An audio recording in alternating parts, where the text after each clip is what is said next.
Hey, here we are. We've got the new Nvidia RTX 4070 Super unboxing. This is the Founders Edition, so I'm assuming it's going to be identical in appearance to the RTX 4070 Founders Edition. The packaging certainly looks that way. There you go, 4070 Super.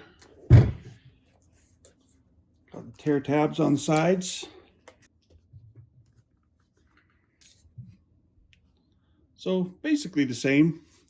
It's just blacker, stealthier. Let's go ahead and sit these out.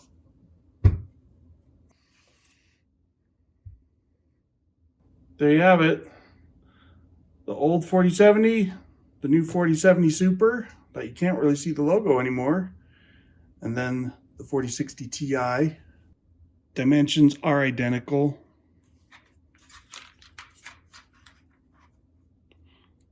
So the only change has just been the shroud color and the logo color.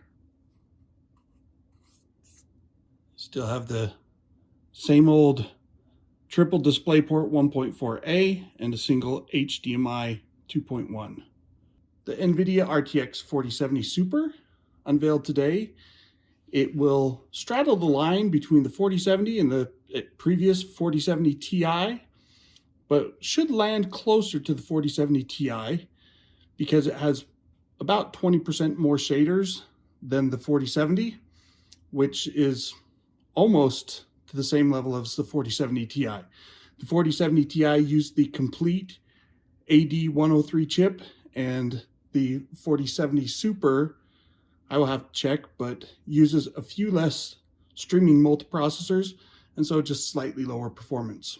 The 4070 Super is slated to launch on January 17th, I think, with an MSRP of, wait for it, $599.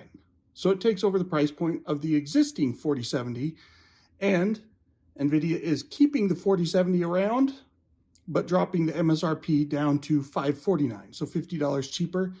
That honestly doesn't feel like enough of a price drop in my book, because the 4070 is going to be probably more than 10% slower. And so if you're willing to spend $550, you should probably just spend the $600 in order to get the 4070 Super. But then we do have to wait and see what happens with retail pricing, because the 4070 prices at retail may drop even further once the 4070 Super becomes available.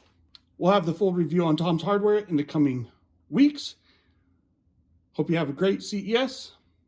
Thanks for watching.